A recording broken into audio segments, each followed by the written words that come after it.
The hand hovered over the transmission button without pressing it. It just hovered, trembling slightly, not the tremble of paralyzing fear, but the tremble of the moment just before a decision with no turning back, when the body has already understood what the mind is still trying to process. The greasy dirt on her fingers left faint smears on the side of the old two-way radio, the kind of hardware that was state-of-the-art once, and now existed purely as a backup, a contingency, the tool nobody touches because it's never needed until it is absolutely necessary. A continuous blast of static hissed from the speaker, and underneath the static, distorted by altitude and pure urgency, was the voice of a man who was pushed completely past his training. He was in that dark place where the checklist ends and raw human improvisation begins. Tower, we've lost control of the main landing gear. We have 0 indicators, no hydraulic response. We're going to try to go around. We're going to try to... The transmission cut out.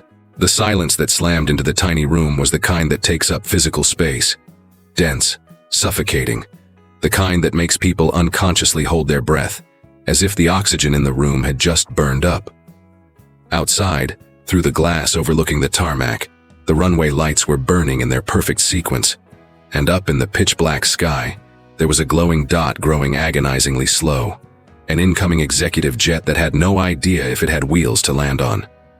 Inside the cockpit of that jet, the 2 men responsible for putting it on the ground in one piece were trading looks of absolute terror with the speed of guys who have 0 time for words, but need to communicate everything all at once. The co-pilot was 32 and had flown that exact route 16 times. He had never felt his stomach drop the way it was dropping right now. The digital displays in front of him were flashing red with a violent insistence that was, in itself, a form of screaming. And the master alarm finished the sentence with that synthesized voice pilots learn to hate in the simulator, and learn to truly fear when they hear it in the real world. Landing gear, landing gear, landing gear. The captain, 50 years old, with thinning hair and eyes he had trained for decades to stay ice cold in an emergency, had white knuckles locked onto the yoke. He had run the book perfectly. He had tried the manual cycle. He had pulled and reset the breakers. He had requested a visual confirmation flyby from the tower. The tower had confirmed exactly what the dead instruments were saying. The landing gear was not visible. The 3 wheels that were supposed to be locked and down on the external cameras simply weren't there. Landing a fully fueled executive jet with no gear isn't a maneuver.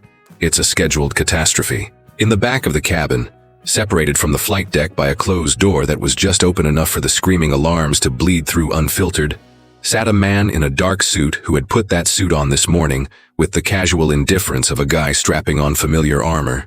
His silver hair was perfectly styled, or it had been perfectly styled hours ago, before the turbulence and the creeping dread destroyed anything that was purely cosmetic. Right now, his fingers were dug into the leather armrests like claws, and his eyes were locked onto the cabin ceiling with the hollow stare of someone who spent decades believing that enough money buys you enough distance from certain types of reality. Reality had just found his exact address at 12,000 feet. That was when the voice cut through the static. It wasn't the voice of the air traffic controller. They knew him. They had been talking to him for the entire approach. And there was something in the cadence and the technical vocabulary of that controller that was familiar, predictable, localized. The voice coming through the headsets right now was entirely different. Female. Calm in a way that had absolutely nothing to do with being detached. It was the dead calm of someone who is standing dangerously close to the fire and has chosen ice-cold logic as a weapon because it's the only weapon that works. And there was a slight accent. The kind that comes from the deep American South, the vowels stretched out just a little differently, the specific music of a region that breeds people with the quiet grit of knowing nothing in this life comes easy. Flight deck, this is the ramp. The voice didn't ask for permission to commandeer the frequency. It just kicked the door in, carrying the absolute certainty of someone who has 0 time for pleasantries. Abort the go-around. Listen to me very closely. A half-second pause, not hesitation, calibration. You need to bleed off your airspeed to 140 knots and engage the hydraulic manual bypass. The lever is red. It's located directly behind the co-pilot's seat, lower side panel. Red lever, lower side panel. Do it right now. The 2 pilots locked eyes. Packed into that split-second look was a massive question they had absolutely no time to answer. Who the hell was this woman? It wasn't the controller. It wasn't anyone the tower had patched through. It was a rogue voice transmitting from somewhere on the tarmac, with highly classified, surgical knowledge about the internal hydraulic architecture of this exact newly minted aircraft model. Knowledge that 99% of the people working at that airport absolutely did not possess. The co-pilot snapped his head around to look at the lower side panel behind his seat. The red lever was right there. But to understand exactly who that voice belonged to, we need to step out of the cockpit for a second. We need to land somewhere else, earlier that exact same day, inside a scene that explains every single piece of the puzzle.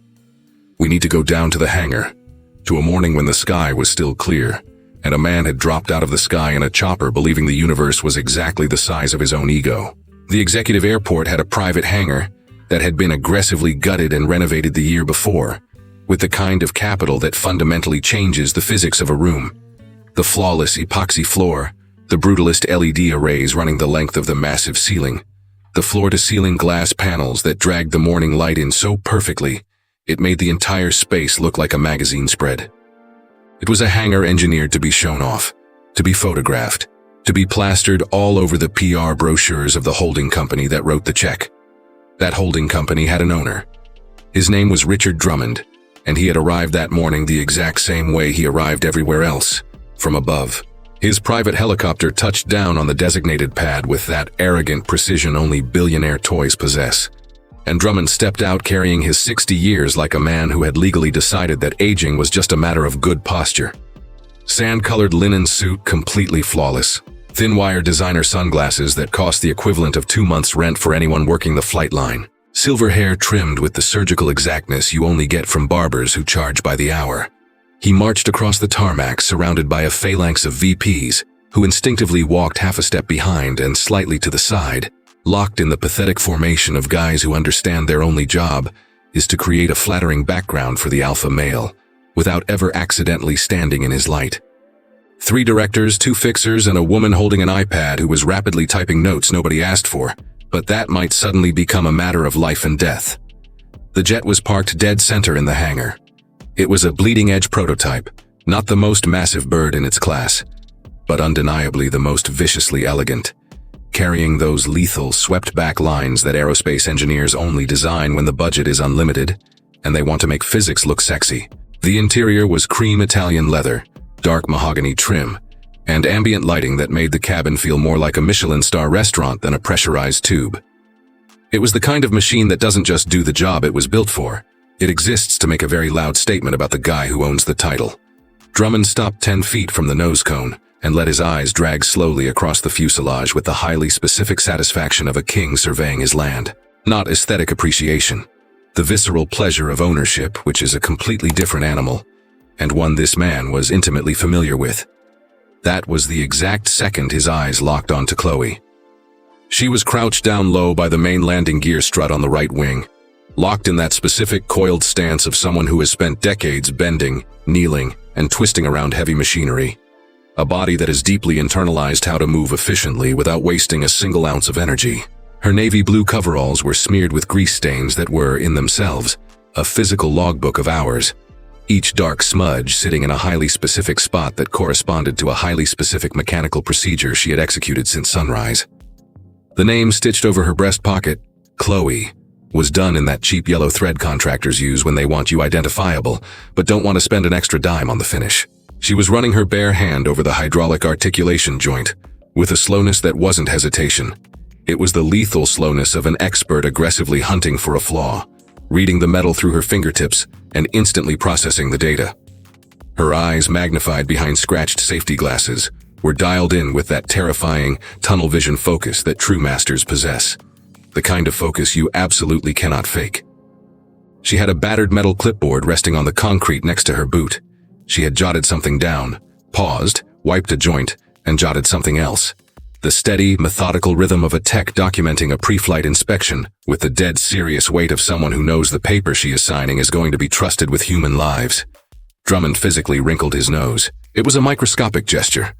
Maybe involuntary at its core, but aggressively voluntary in its execution. The exact kind of theatrical sneer a guy deploys when he wants his entourage to clearly see that he finds something repulsive. He turned his head slightly toward his VP of operations without dropping his volume a single decibel, making absolutely zero effort to keep the insult private. "She's going to stay the hell away from the interior, right?" a dismissive jerk of his chin toward Chloe. "I am not having the stench of cheap grease and body odor permanently ruining the Italian leather in there." He paused, letting the insult hang in the air, deeply satisfied with his own ability to be ruthlessly pragmatic and stylish at the same time. "This aircraft is a status symbol, gentlemen, not a Jiffy Lube." The nervous chuckles that leaked out of the executives were fast, pathetic, and perfectly synced. The kind of corporate laughter that has absolutely nothing to do with humor. It's pure survival positioning, loudly broadcasting. "I understand the food chain and I agree with the predator." Chloe heard every single word. She was crouched less than 12 feet away. Her head stayed down. Her eyes stayed locked on the landing gear articulation, her hands seamlessly continuing the inspection with the automatic, robotic continuity of someone who knows that freezing up would only prove the bullet actually hit the target. Her hands, however, clamped down on the metal clipboard resting on the concrete, with a sudden violent pressure that hadn't been there a second ago, her scarred knuckles turning white, gripping the aluminum with the crushing force of a woman, holding onto something explosive that absolutely cannot be said out loud right now. Something toxic that has to go somewhere, so it goes straight into her hands because they are the only things available to take the hit. She finished her notation. She closed out the inspection protocol for that strut. She stood up with the same fluid, efficient motion she always used, and she walked away in total silence. She didn't say a word. She didn't shoot Drummond a dirty look. She didn't make a single, microscopic gesture that could possibly be interpreted as a reaction to getting spat on. She just tucked the battered clipboard under her arm and marched toward the next inspection point on the left wing, her navy coveralls blending into the hangar background with that hyper-functional invisibility of flight line grunts, physically present everywhere, noticed by absolutely no one and completely, terrifyingly essential to making sure every single multi-million-dollar event in that building actually happens the way it's supposed to. Drummond had already turned his back on her before she even took her second step. He was already barking at his lead pilot about the VIP manifest for the inaugural flight, the cruise altitude, and making damn sure the right vintage of champagne was loaded into the galley chiller. Chloe walked around the nose to the left wing, dropped back down into a crouch, and restarted the inspection protocol. There was something she had caught on the right main gear, something microscopic, a minute tolerance gap in the hydraulic articulation joint that was technically still inside the legal manufacturer parameters, but it was riding the absolute bleeding edge of the red line, hanging out in that dangerous gray zone where technically legal and catastrophically problematic hold hands. She had logged it. She had flagged it as a high-priority action item for the very next scheduled maintenance cycle. And she had also meticulously logged the exact serial number of the actuator, the timestamp of its last factory overhaul, and a highly specific technical note that any seasoned maintenance engineer would read and instantly feel their blood run cold. That quick note, scribbled on a cheap piece of paper clamped to a metal board, was the direct byproduct of 28 years bleeding on the tarmac, of waking up at 3 a.m. in the freezing rain so other people's airplanes could punch through the clouds without killing them, of a massive database of knowledge stockpiled bolt by bolt, component by component, catastrophic failure by catastrophic failure, the kind of dark, ugly knowledge that isn't printed in any FAA manual because it exists entirely outside the manuals, living in the subtle, lethal patterns that only a mechanic who has spent 3 decades with their hands covered in hydraulic fluid can actually see. It was the raw genius of a woman that the billionaire owner of that jet had just publicly dismissed as the smell of sweat and garbage before he even bothered to learn her name. That exact aircraft was scheduled to take off in 3 hours, and Chloe had a massive choice to make. It is almost impossible to wrap your head around how someone can look directly at another human being, at the exact person who is literally holding the safety of their multi-million-dollar aircraft in her hands, whose bare fingers are inspecting the exact metal structure that is going to keep them from becoming a fireball at 30,000 feet, and treat them like a piece of trash stuck to their shoe. If you feel the heat of this arrogant disrespect burning in your gut, smash that like button right now, to prove you're standing with Chloe. Because that woman in the stained coveralls holding a clipboard wasn't just a random ramp worker. She was the one person on Earth who knew before anyone else in that entire airport that there was a ghost inside that landing gear that demanded immediate respect. She was the person whose scarred hands had just touched the exact piece of data that, in a matter of hours, was going to become the razor-thin line between life and death for every single soul strapped inside that cabin. And the guy whose life that data was about to save had just announced to a room full of people that she smelled like a sewer. What Chloe would do with that data, no civil aviation protocol on Earth had a chapter for. Because the manuals fundamentally assume that the experts holding the critical knowledge are actually treated like human beings. And when they aren't, when they are treated like props, like annoying obstacles, like a bad smell threatening to ruin Italian leather, the question that remains isn't a technical one. It's a deeply, violently human one. And Chloe's answer to that question was about to be delivered at 200 miles an hour, at 12,000 feet in the air, through a beat-up two-way radio, by a grease-stained hand trembling over a transmission button. The jet wheels left the tarmac at 2:11 p.m.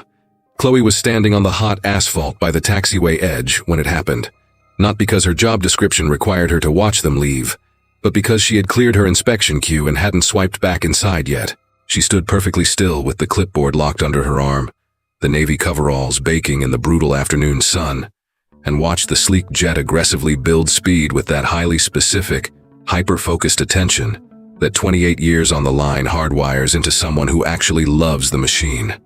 Not the lazy stare of a spectator, but the X-ray vision of an expert who understands exactly what the physics are doing and literally cannot turn it off. The jet rotated beautifully. The nose pulled up clean. The angle of attack was flawless. The control surfaces biting into the air with the butter-smooth fluidity of a brand-new airframe. Under any normal metric, it was the kind of textbook takeoff that gives you absolutely nothing interesting to watch, because every single piece of math is executing exactly the way the engineers promised it would. But Chloe wasn't watching the aerodynamics. She was staring a hole through the landing gear. The wheels started to retract, or they tried to. The sequence fired off completely normal, the massive hydraulic legs folding inward toward the belly bays with that heavy mechanical rhythm she had watched 1,000 times. A rhythm that had a very specific heavy metal music to it if you had spent enough of your life listening. But there was a microscopic stutter in that music, a hesitation that was entirely invisible to a civilian eye. It was something you felt in your gut rather than saw, the kind of terrifying micro-stutter that only exists for a mechanic who has completely memorized the blueprint of perfection and instantly detects the dissonance before her brain can even give it a name. The main landing gear stopped dead. It didn't snap all the way up into the bays and lock. It froze halfway through the arc, hanging out in the slipstream at that sickening, unnatural angle. That is neither of the two things it's supposed to be. It wasn't locked down for a landing, and it wasn't tucked away for flight. It was just hanging there. A massive aerodynamic nightmare that hadn't quite decided how catastrophic it was going to be. Chloe stayed locked on it for a few more brutal seconds, even as the jet shrank into a speck against the blue sky. Then she slowly dropped her eyes to her clipboard, to the quick, messy note she had scribbled hours ago, the tolerance gap on the hydraulic articulation, the serial number of the actuator, the red flag technical warning she had specifically designated as an action item. Action item, not an immediate grounding, not a catastrophic failure warning. An action item. She had used those exact words because they were the legally and technically correct words for a flaw that was technically still hiding inside the manufacturer's allowed parameters. She had been precise. She had been ruthlessly professional. She had executed the inspection protocol to the absolute letter of the law. And the jet had taken off anyway. She stood frozen on the boiling asphalt for a window of time that felt infinitely longer than it actually was. The sun hammering down on her blue coveralls, the distant roar of the jet engines bleeding out into the horizon until there was nothing left but silence.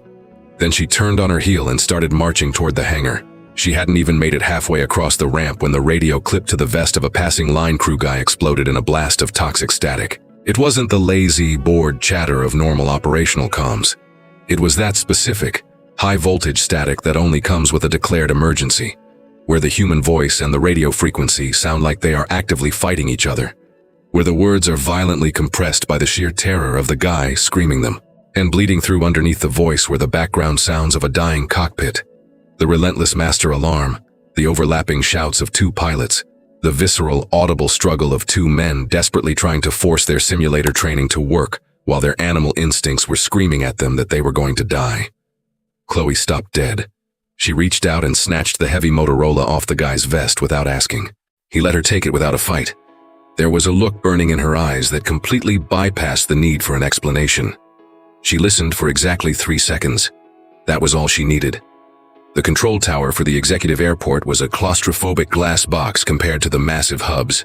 engineered specifically for the lighter traffic volume of a private airfield, packing 2 control consoles, 3 radar sweeps, and communication hardware that was modern without being overkill. There were exactly 2 people pulling that shift. The primary controller, Marcus, 36 years old, fully certified and totally competent as long as the world stayed inside normal operational parameters, and a junior desk assistant handling the flight logs and the secondary frequencies. Marcus had his heavy headset clamped to his ears, and both hands flat on the console with that rigid, terrifying posture of a guy subconsciously trying to use his own body weight to force the dead instruments to answer him. The thick operational manuals for the jet were violently cracked open next to his keyboard. Or at least they tried to be, because the binders had literally been delivered that same week along with the aircraft. The jet was a bleeding-edge production prototype, and the deep system maintenance manuals were still caught in corporate red tape, slowly being translated and adapted for the local FAA standards. The only book he actually had on his desk was the Basic Pilot's Operating Handbook, a manual that covered normal blue sky procedures beautifully, but handled catastrophic emergencies with the vague, useless superficiality of engineers writing about nightmares they pray will never actually happen. A main landing gear permanently jammed in a halfway transition is not a blue sky procedure. Unique Flight 6, verify gear position. Marcus's voice was strained, thick with the exhausted effort of a guy desperately clinging to the standard protocol, because the protocol is the only thing stopping him from completely losing his mind. Attempt a full manual cycle again. Check hydraulic pressure, verify the main line. Slashing through the frequency, the captain's response hit the tower with a brutal clarity that was, in itself, a form of raw panic. Tower, we've cycled it 3 damn times. 0 response.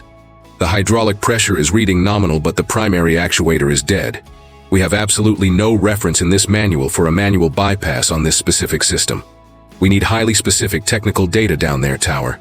We are bingo fuel in 40 minutes. 40 minutes. Marcus violently flipped back to the manual. He ripped through the glossy pages with the frantic, tearing speed of a man hunting for a parachute he knows probably isn't in the bag. It wasn't. There was a generic chapter on standard hydraulic failures, packed with checklist procedures that applied broadly to the manufacturer's older fleet, procedures the pilots had already aggressively executed, the obvious first-line defenses that had completely failed, because the hydraulic architecture of this specific prototype was radically different from the legacy models. It was exactly those cutting-edge differences that the manufacturer had bragged about, differences that hadn't yet made it into the emergency checklists available on the ground. Marcus started barking instructions into the mic. They were flawless instructions if the jet had been built 5 years ago. They were instructions you would find in literally any standard landing gear emergency checklist, and they were completely catastrophically useless for that specific prototype experiencing that specific failure. And you could hear it in Marcus's voice. As the pilots continuously fired back that the procedures were doing absolutely nothing, the tension in his throat ratcheted up, redlining right on the edge of the psychological cliff where professional tension officially crosses over into a total meltdown. The jet was burning through its 40 minutes of life. That was the exact second the heavy security door to the tower smashed open. Chloe had sprinted up 4 flights of concrete stairs, with the metal clipboard still locked in her grip, wearing the grease-stained navy coveralls from a brutal morning on the ramp, her gray ponytail violently coming undone from the run. She kicked the door open and marched into the room with the absolute, terrifying certainty of someone who is stepping into a war zone, because they are the only one carrying ammo, completely devoid of the hesitation of someone wondering if they are allowed to be there. I know that system. The words ripped out of her mouth instantly. 0 preamble. I was the lead tech on the ground certification for that prototype last year, and I've been running the solo inspections on it since it touched down on this tarmac. I know exactly where the manual hydraulic bypass is, and I know exactly how to trigger it from the flight deck. Marcus stared at her. He didn't look at her with the eyes of a professional quickly evaluating a critical piece of intelligence. He looked at her with the eyes of a man who sees a massive, offensive interruption before he processes a single word of the content. He just saw the grease monkey in the blue suit who had just kicked the door to his secure tower open in the middle of a life-or-death emergency, holding a dirty clipboard. Get the hell out of here. His voice was a whip crack loaded with the toxic defensive authority of a guy drowning under extreme pressure and venting that pressure as raw aggression, because screaming is easier than admitting you're out of your depth. This is none of your damn business. You are a ramp inspector, not ATC. You are actively interfering. I know where the bypass lever is. Get out. Marcus ripped one side of his headset off and physically spun his chair to face her, his face flushed purple with a nasty cocktail of pure adrenaline and blind rage. This is a restricted operational zone during a declared emergency. If you don't turn around and walk out that door right now, I am calling security to drag you out. The junior desk assistant had already jumped out of her chair, planting herself squarely between Chloe and the communication console, throwing up her hands in the universal, panicked body language of a low-level employee, desperately trying to execute the protocol of keeping unauthorized personnel away from the multi-million-dollar hardware. Chloe stood perfectly still for one single, heavy second, the exact second where a veteran calculates the physics of a room, where she measures the brutal distance between what absolutely must happen to save those lives and what the terrified idiots standing in front of her are actually going to allow to happen. There was a look on her face that wasn't anger, and it sure as hell wasn't surrender. It was the dead-eyed, terrifying expression of someone who just ran the math and has decided exactly how to break the rules. She looked at Marcus. She looked at the blinking headset. She looked at the glowing green radar sweep where the digital blip of the jet was carving a tight circle in the sky, a blip that was actively burning through its 40 minutes of life, which was now down to 36, and she walked out. She flew down the 4 flights of concrete stairs twice as fast as she had run up them. She hit the ground floor, sprinted across the restricted access hallway, and kicked open the door to the ground crew's break room, a bleak, windowless bunker the ramp rats used to log hours, hide from the sun and drink sludge coffee that had been sitting on the burner since dawn. Tucked in the corner of that room was a massive, ancient base station radio, the kind of heavy-duty hardware that existed purely as an internal, secondary dispatch backup. It was hardwired to a local ramp frequency, totally disconnected from the tower's primary ATC bands. But technically, if you knew exactly what you were doing, it was completely capable of punching through and syncing with the jet's emergency onboard comms if the frequency was manually hijacked. Chloe knew this because she was the one who had stress-tested that exact piece of hardware during the prototype's ground certification phase.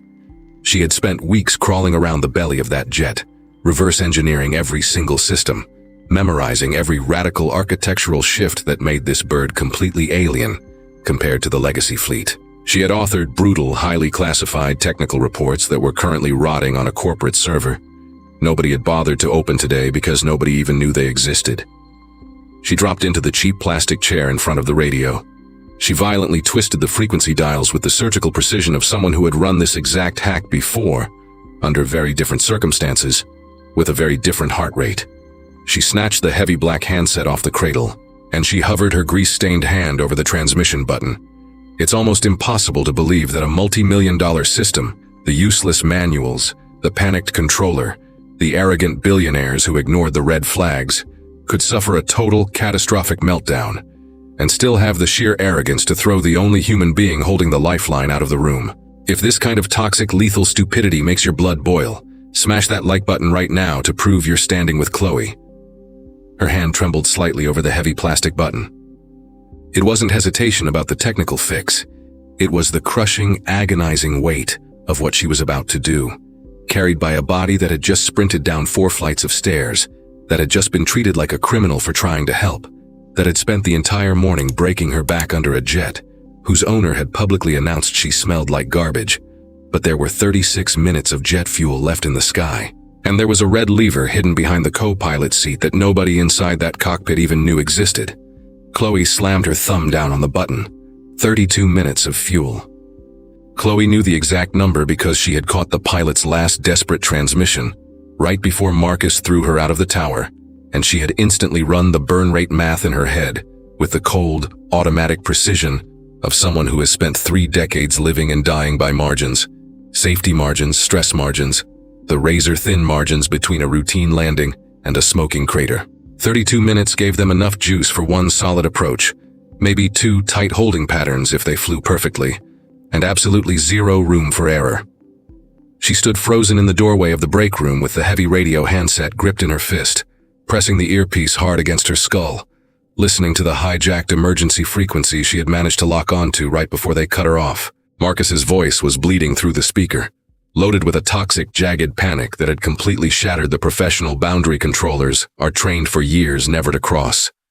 His terror was actively infecting the instructions, hijacking his voice and crashing into the cockpit on the other side of the radio, pouring gasoline on the fire, and forcing the pilots to manage their own impending deaths, while simultaneously dealing with a tower that was actively losing its mind. The jet was tearing through a holding pattern right above the airfield. Second loop.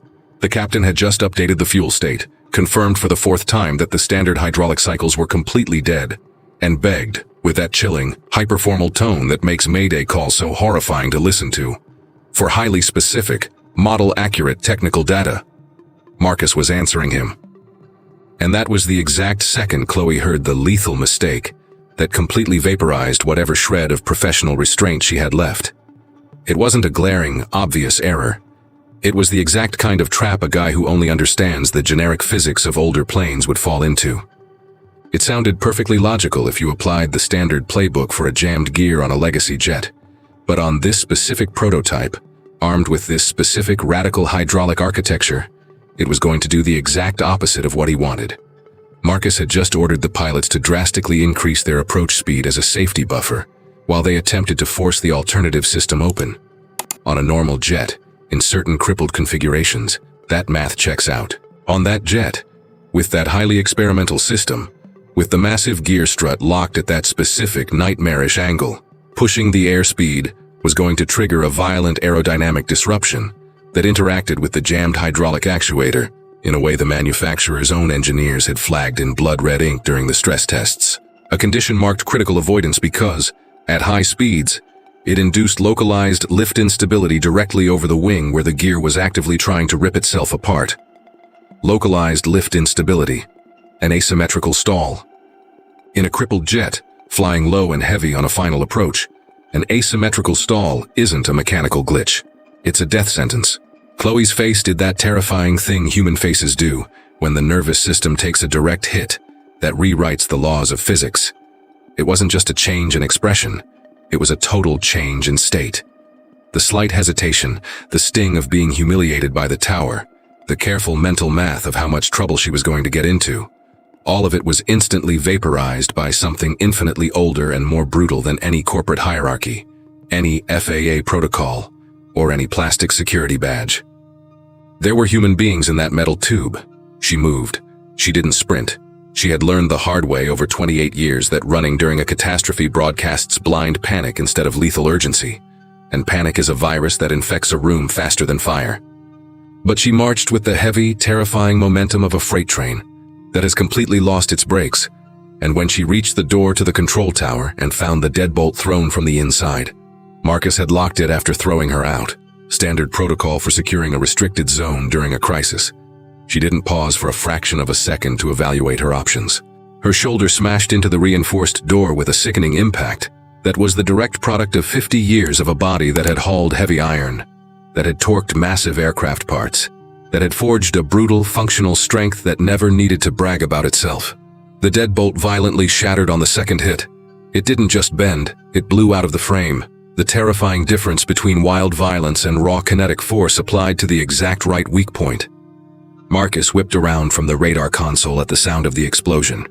When he saw Chloe marching through the splintered doorframe with the heavy radio handset gripped in her fist, her metal clipboard thrown carelessly into the hallway, he kicked his chair back and charged at her with his arms thrown wide.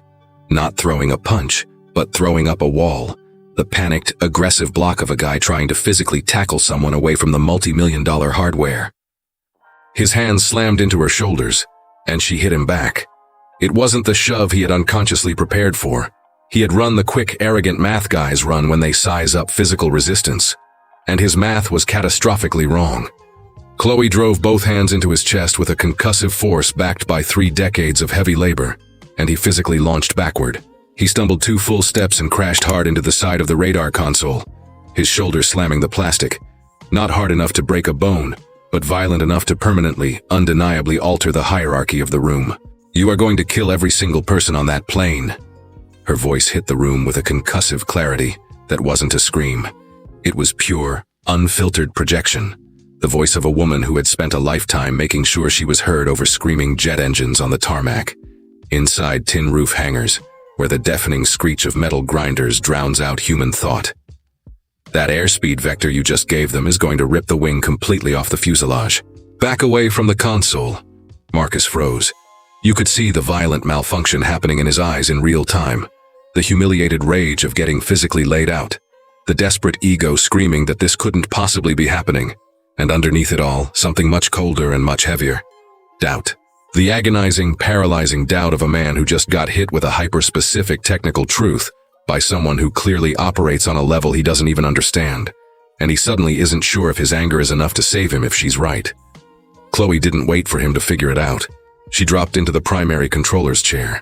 She snatched the primary ATC headset off the desk and clamped it over her ears, with the muscle memory of someone who had run these exact comms during the prototype stress tests. She didn't put it on delicately. She slapped it on functionally, jamming the earpiece tight and yanking the mic down to her mouth. Her hands flew across the comms panel with that blind surgical orientation that proves the knowledge lives in the fingers, not the eyes. She hijacked the primary frequency, and she pulled the trigger. Unique Flight 6, this is the ramp. The voice that blasted through the mic had absolutely zero trace of the southern drawl. It had none of the stretched-out vowels that Drummond had treated as a neon sign for stupidity just hours ago. It was a voice that had buried those markers like a concealed weapon, hiding them exactly the way you hide a knife until you actually need to use it. And right now, she was pulling the knife out. It was the voice of a lead engineer with 28 years of bleeding-edge technical experience in aerospace architecture, holding elite certifications that were buried in a server nobody had bothered to check, armed with a god-tier understanding of that specific prototype that she had built, bolt by bolt, during the certification trials.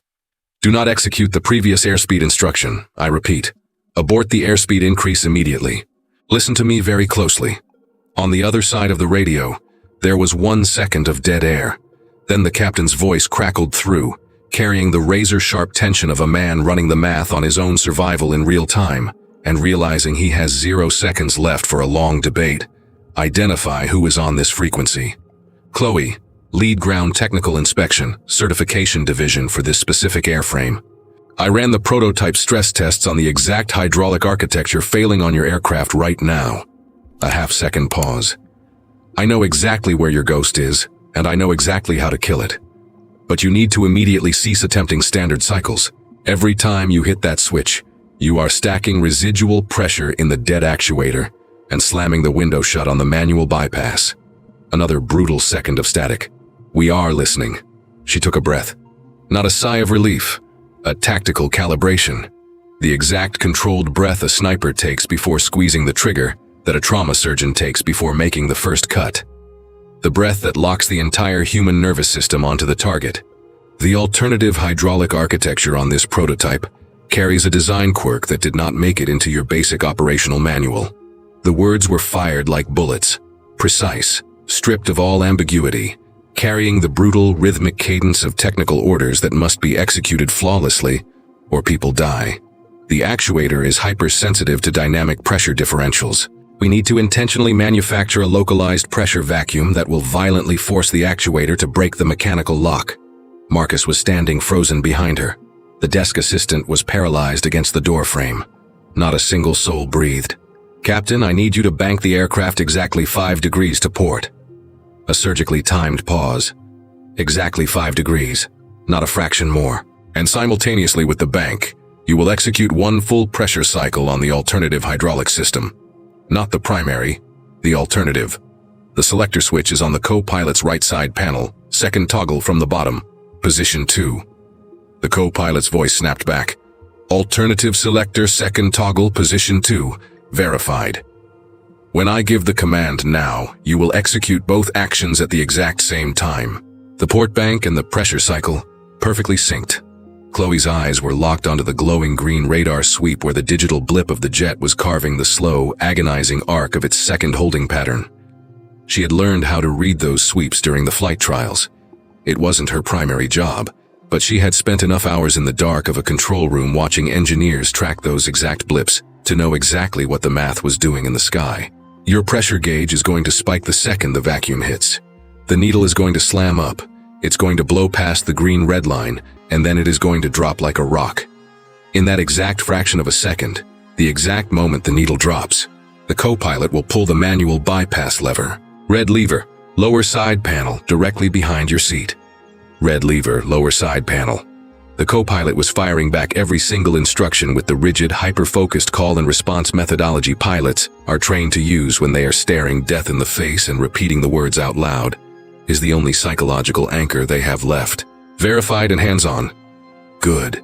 Chloe's voice had locked into a frequency that was, in itself, a physical lifeline. Cold without being robotic. Razor sharp without being panicked. Completely present without bleeding urgency. It was the voice of a god telling you exactly how to walk through the fire without burning. When I give the command now, 5-degree port bank and alternative cycle synced. Stand by for my mark.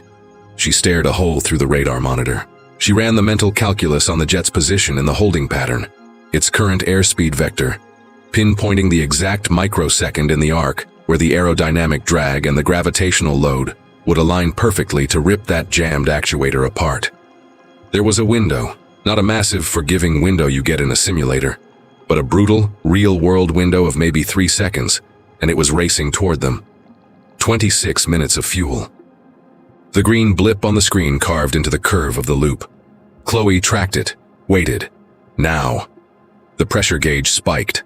Chloe saw it happen in the co-pilot's eyes before the audio even confirmed it, or rather she felt it, because she had learned to read the biorhythms of terrified men over a radio, with the exact same lethal focus she used to read a manifold gauge, and there was a violent shift in the co-pilot's tone that told her the trap had just snapped shut.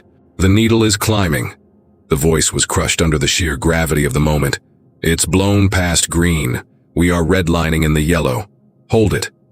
Chloe was a statue, hands locked on the console, eyes burning into the screen. Her entire existence funneled into the singular point in space where the next 3 seconds were going to decide if the people in that metal tube lived or died. Wait for the drop. Do not pull it early. The control room was a vacuum.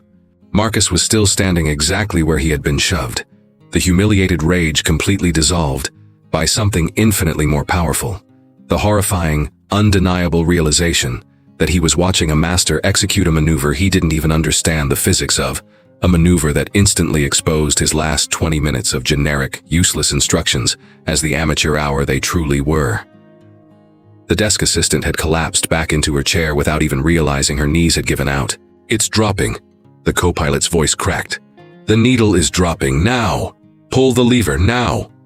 The silence that smashed into the tower lasted less than 4 seconds, and it was the heaviest, most agonizing silence that room had ever held in its entire operational history. Chloe's eyes were glued to the green blip carving its path at 12,000 feet, and her face held the terrifying, empty expression of someone who has fired their last bullet, emptied the magazine, and is now trapped in the only place left to exist. The waiting. And then the sound hit. It didn't come through the radio headset. It hit the tower through the concrete walls, ripping through the steel skeleton of the building, tearing up from the tarmac that violently conducts any heavy kinetic impact straight into the earth. It was a massive, concussive metallic slam, unmistakable to anyone who has ever spent 10 minutes on a flight line. The brutal, beautiful sound of a multi-ton landing gear violently breaking out of a jam and slamming down into its locked, reinforced housing. The sound of heavy steel finally finding the exact angle it was engineered for, after being trapped in a nightmare. The captain's voice exploded through the static, carrying a frequency shift that you could feel in your chest before your brain even processed the words. Tower. Main landing gear is locked and down. We have 3 greens. I repeat, 3 solid greens confirmed. The co-pilot was shouting over him. Completely hijacked by that borderline hysterical euphoria, pilots are trained to suppress but absolutely cannot hold back when they just cheated death by inches. System is responsive. We have positive pressure locks on all 3 struts. Chloe let the air bleed out of her lips. It wasn't a theatrical sigh. It wasn't the dramatic collapse of a hero who just saved the day and wants everyone to know how hard it was. It was the microscopic, hyper-controlled exhale of an operator who had forced every single muscle in her body to lock down for battle, and was now quietly giving her nervous system permission to stand down. Tiny, internal, completely invisible to anyone in that room who didn't know exactly what they were looking at. She fired off the final approach vectors with the exact same lethal precision as the emergency commands, reference speeds, flap configurations, and a highly specific touchdown procedure designed to keep the kinetic load off a hydraulic system that had just been tortured and desperately needed a soft landing. The pilots echoed the commands back with the absolute, unquestioning obedience of men who had completely surrendered their egos to her. The kind of blind trust that is never bought with a fancy job title, but is forged in blood. The exact second raw competence is the only thing keeping you out of a body bag. The jet hit the tarmac. Chloe was standing at the floor-to-ceiling glass of the control tower when it happened. She had pushed out of the chair when the jet banked onto the final approach, walking to the window with the headset still clamped over one ear.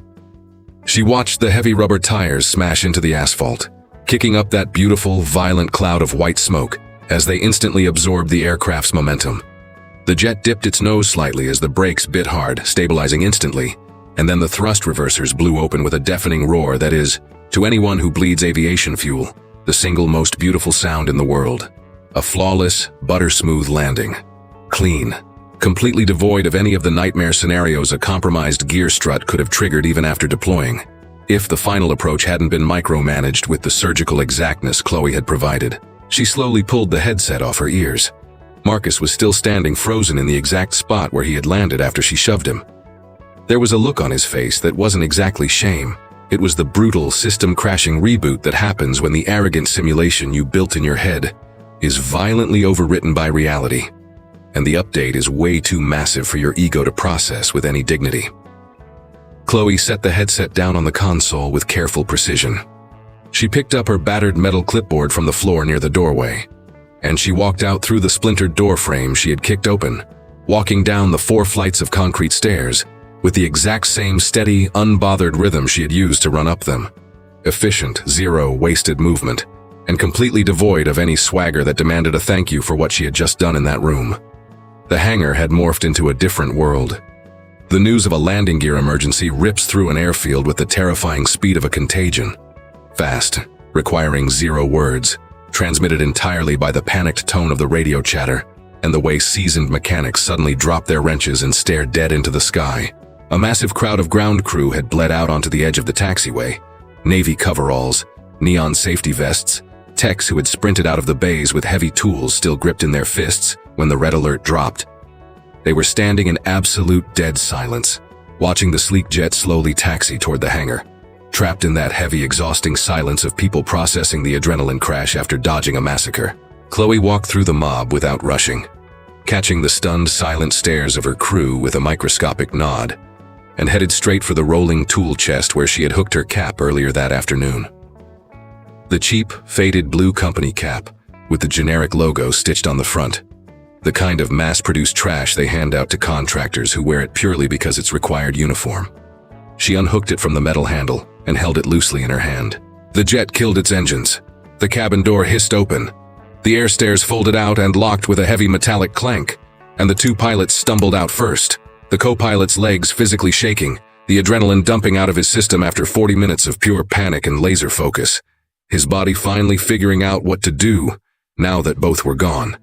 The captain maintaining a bulletproof facade that completely failed to hide how much it was costing his soul to keep it up. Then, Richard Drummond stepped out into the light.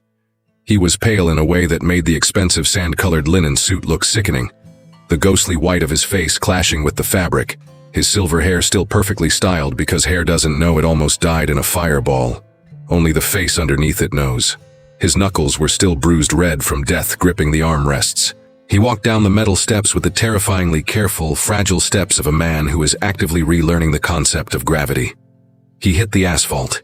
He just stood there for a long second, completely frozen, sucking in the jet fuel-tainted air with a desperate appreciation that air rarely gets from billionaires who assume they own it. Then he dragged his eyes up, scanning the mob of ramp workers, and locked onto his VP of operations, who was power-walking toward him wearing the panicked face of a guy trying to manage a PR disaster he doesn't have the script for yet. "Who was it?" Drummond's voice was a shredded rasp, not from crying but from 40 minutes of screaming tension strangling his vocal cords. "Who was the absolute genius who walked us down? I want a name right now. I am hiring him on the spot." The VP of operations opened his mouth, closed it, opened it again, looking like he had swallowed broken glass, and he pointed. Not with the eager enthusiasm of a guy delivering good news, with the agonizing, reluctant dread of a guy who knows the grenade he is about to hand. His boss is going to blow both their arms off, and there is absolutely nothing he can do to stop it. His shaking finger pointed directly at Chloe, who was leaning casually against the rolling tool chest 20 yards away, slowly spinning the cheap blue cap between her grease-stained fingers, staring into the middle distance like a woman who is just waiting to clock out after a long, stupid day. Drummond tracked the finger, and the recognition hit him. It didn't happen instantly. It took a brutal, agonizing second. The second where the brain struggles to connect a face from the current nightmare with a memory from a different lifetime, especially when the two contexts are so violently opposed, they feel like they belong to different universes. The navy coveralls, the grease stains, the gray hair pulled into a cheap bun, the exact face that had been crouching by the landing gear strut when he had publicly announced she smelled like garbage. The shock that detonated across his face had geological layers. There was the initial shock of recognition. That is the woman I said smelled like a sewer. Then the violent shock of the role reversal. The woman I said smelled like a sewer just ripped me out of the jaws of death. And buried underneath both of those was a third, infinitely darker shock, creeping up his spine with the slow, terrifying momentum of a truth that is impossible to swallow because it completely destroys your reality. He walked toward her. Chloe watched him close the distance, wearing that dead calm, impenetrable mask that leaked absolutely nothing to the outside world. The heavy armor she had learned to wear like a second skin, in rooms full of men who decided what she was worth before they even bothered to learn her name. You. Drummond stopped 6 feet away. He stared at her with eyes that had just spent 40 minutes burning a hole in the ceiling of a doomed jet. Eyes that were now locked onto the face of a grease monkey in a stained blue suit. How? How in God's name did you know that? Chloe let the silence stretch out, heavy and lethal. Then she looked down at the cheap cap spinning in her hands. She stopped spinning it. She looked up at Drummond with the terrifying clarity of a woman who had already decided exactly how many bullets she was going to fire, and it was time to pull the trigger. "My full legal name," she said, and her voice had completely dropped the southern drawl she had used as camouflage, hitting him with the razor-sharp, flawless diction of someone who has absolutely nothing left to hide and zero reason to play dumb. "Is Maria Clusa Andrade Fonseca. On the primary engineering logs at the Federal Aviation Administration, between the years of 2002 and 2010, I signed off as MC Fonseca." Drummond turned to stone. Because MC Fonseca was a name the aerospace industry had aggressively tried to erase with the ruthless efficiency of a cartel burying a body, and they had almost pulled it off, except for the terrifying fact that the truth refuses to stay buried the way lies do.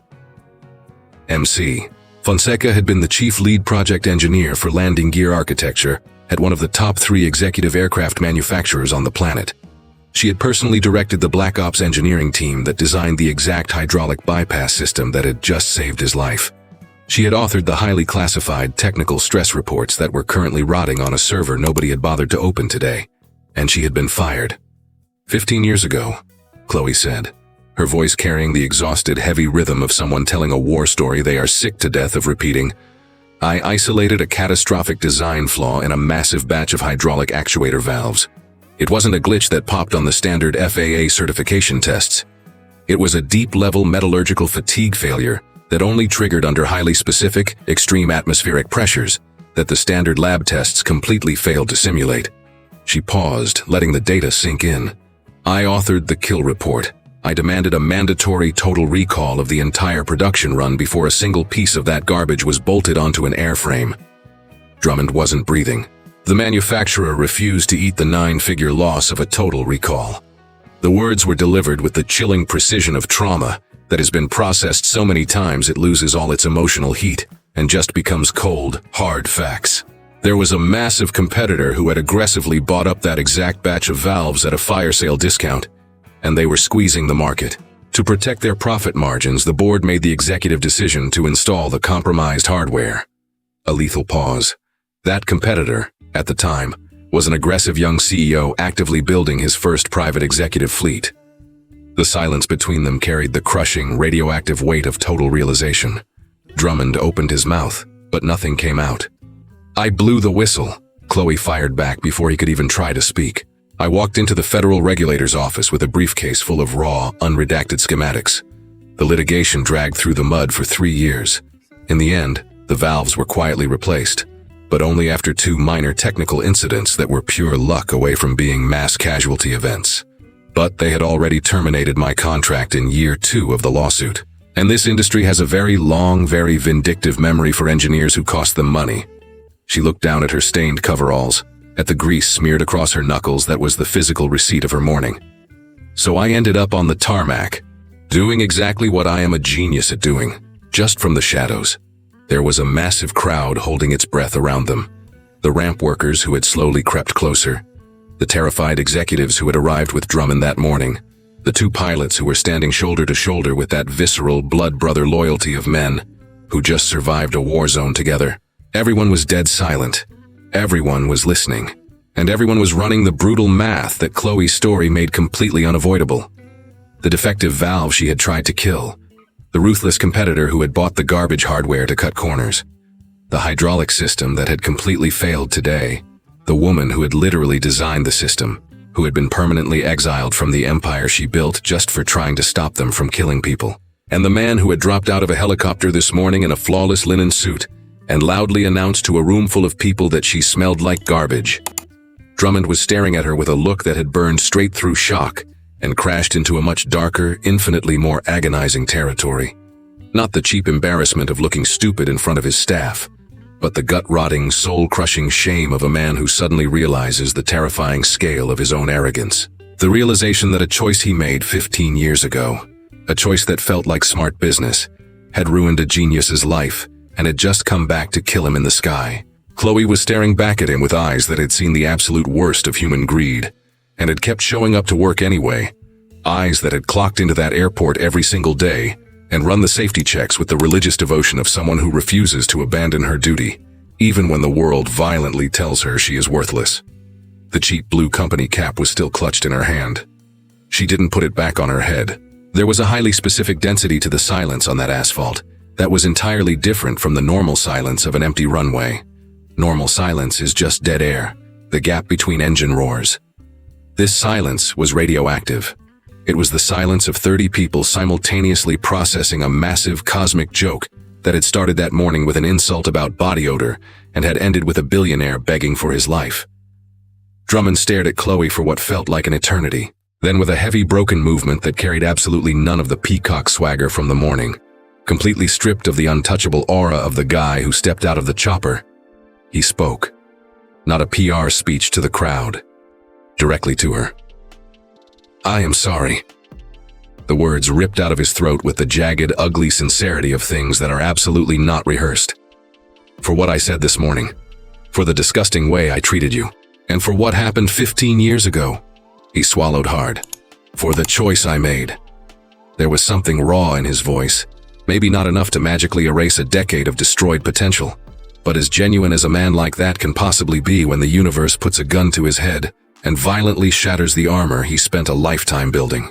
Drummond had been 12,000 feet in the air in a flying coffin, and he was only standing on the ground right now because a woman he treated like a stray dog decided he didn't deserve to die. That kind of terror forces a very specific kind of honesty out of you. "I want you to take a position." He was desperately trying to claw his way back to familiar ground, throwing the only weapon he understood. "Director of Aerospace Engineering, you name your salary, you name your benefits package, you take whatever capital resources you need." He choked on his next breath. "You saved my life. You saved my pilots. I want to make this right." The executives hovering in the background gave microscopic, terrified nods, trapped in the conditioned reflex of agreeing with whatever the boss says to survive the blast radius. Chloe stared at him. Then she slowly turned her head and looked at the jet. It was parked dead on the ramp, radiating that heavy, silent energy of an object that was just the center of the universe, and is now just a piece of metal again. She looked at the runway, the endless burning strip of asphalt that had been her entire universe for years, the concrete she had walked 1,000 times, the ground she had learned to read the way scholars read ancient text. She looked down at her hands, the grease permanently stained into her knuckles, the physical receipt of 2 decades of brutal, honest labor, in a world that aggressively tried to convince her that manual labor was all she was good for. She looked back at Drummond. "You really didn't learn a damn thing, did you?" The smile that touched her lips wasn't bitter. It was coated in the heavy, exhausted sadness of someone who understands a tragic flaw too deeply to be angry about it anymore. "You honestly think you can buy your way out of this?" She let the silence hang, a question that demanded to be felt rather than answered. You humiliated me in front of your entire staff this morning because of how I smelled. Her eyes locked onto his, burning with the lethal, unapologetic fire that everyone had stupidly mistaken for submission. The exact same smell of grease that, without me, would have let you burn to death in a crater. Drummond didn't say a word. There was absolutely no response on earth that wouldn't sound pathetic. Chloe took one slow step toward him. When she spoke again, her voice had dropped. Not to hide what she was saying, to weaponize it. The terrifying difference between a shotgun blast and a sniper rifle. I don't want a single dime of your money. The words were diamond hard, completely stripped of any negotiation. I don't want your company car. I don't want your stock options. I don't want a single piece of the garbage you use to put a price tag on human beings. A brutal pause. But I will take the director chair. Drummond's eyes snapped up, stunned. For one reason. Chloe was standing inches from him, radiating that terrifying gravitational authority of someone who doesn't need to yell to completely dominate a room. To personally guarantee that every single engineer, every single ramp rat, every single mechanic on this line that you or your empty suits ever try to degrade again is treated with the goddamn respect they earned. That is not a negotiation. That is my only price. The afternoon sun hammered the asphalt between them. And if you ever, for a fraction of a second, try to pull the garbage you pulled 15 years ago. Her voice stayed dead low, razor precise, completely devoid of theatrical malice, because a loaded gun doesn't need to act scary. I have the original, unredacted schematics of the landing gear architecture you signed off on with the compromised valves. I have the kill reports I authored, the buried internal emails, the entire corrupt chain of command. A final lethal pause. It's going to make a beautiful headline for a guy who just barely survived a catastrophe caused by those exact same valves. Drummond's face completely collapsed. Not in a dramatic, crying breakdown. It was a much uglier internal collapse. The look a man gets when his impenetrable armor is simultaneously pierced from every single angle, and he realizes he has absolutely nowhere left to hide. He stared at Chloe, and the look in his eyes was heavier than humiliation. It was the crushing, absolute realization that he was standing in front of a giant. A woman who had been infinitely better than him 15 years ago when she chose the truth over her career, and who was infinitely better than him right now, using her leverage not to destroy him, but to force him to build something better. The executives were paralyzed. The ramp workers were frozen. The two pilots, still standing shoulder to shoulder, watched in absolute silence. Drummond nodded. It was a microscopic, defeated dip of his chin, but it was a surrender. Days later, the engineering corridors on the executive floor sounded different. It wasn't a new sound, it was a sound that had been aggressively murdered and had finally come back to life.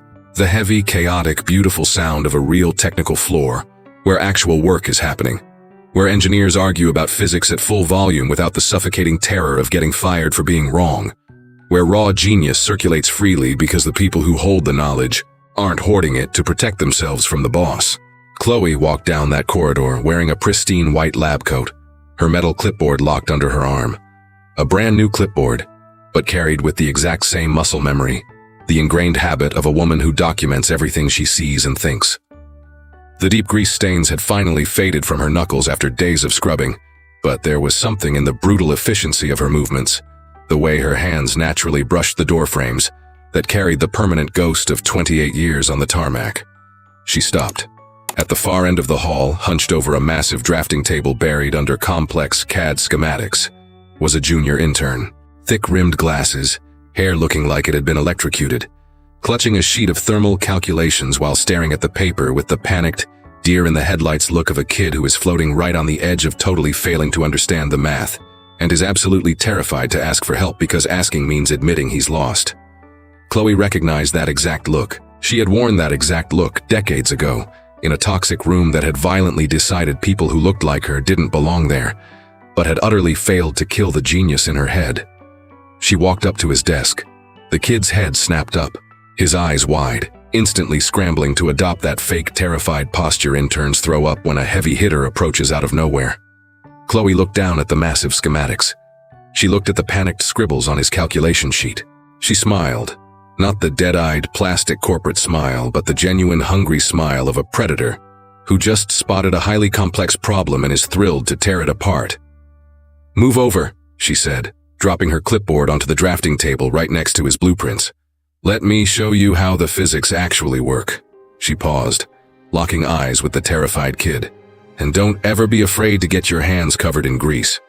The intern stared at her for one stunned second. Then he aggressively cleared the center of the table and flattened the blueprints, and they went to work.